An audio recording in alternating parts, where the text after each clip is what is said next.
Hey, the geeks are in the studio. Some new dance moves. I Yeah. saw there. Oh my God. Yeah. Oh my.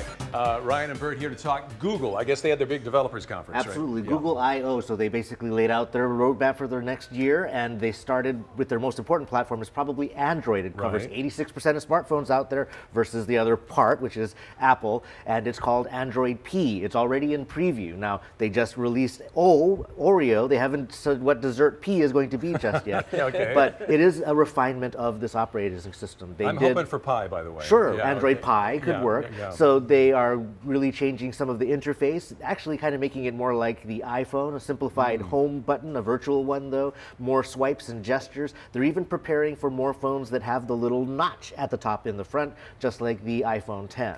They're also doing more on battery management. I think the biggest problem everybody has with their phone. So they say they're going to use machine learning so it can see what apps you use and have them ready or kill apps you aren't going to use based on past usage, and also adjust brightness automatically based on what you've always done. So if you always turn the brightness down at 10 p.m. when you go to bed, it's just going to do that for you. So moving more towards an iPhone look and feel and... Well, I would say just making it more elegant and more refined. Okay. The challenge being that, of course, people don't upgrade the OS on Androids quite as fast. It's only available on pure Android phones. So if you use like a Samsung, you're not going to get the benefits for a while. Okay, and this is the robot calls that we've been talking about. Well, it's not really, well, it is robotic, but what it is taking AI, artificial intelligence, kind of to the next level of actually interfacing with voice to humans. So what Google Assistant is now capable, well, they're going to roll this out later on this year, but the capability is called Duplex. And what it is that you can actually schedule a call to, let's say, do a restaurant reservation.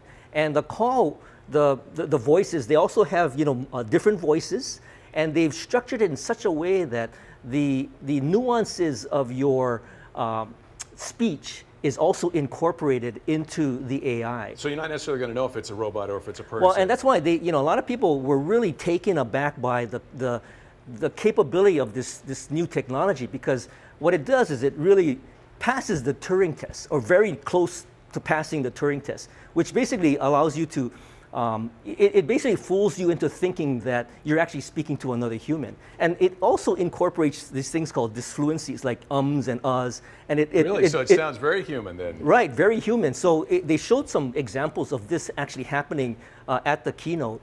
And when people looked at that, they go, wow, this is unbelievable. But what if it got into the wrong hands, where you're starting to now, let's say, some bad actor started to ask questions, and so that's going to get rolled up pretty soon. So I guess one of the questions is, do they have to identify themselves as a robot before, when they're calling you? Okay, they say that it will. Okay, and we're running out of time. One more thing here. Oh, a lot of new features in Gmail. It's where I've outsourced my brain since 2004. So many things like emails that expire that you can make confidential require an SMS to open. You can snooze them.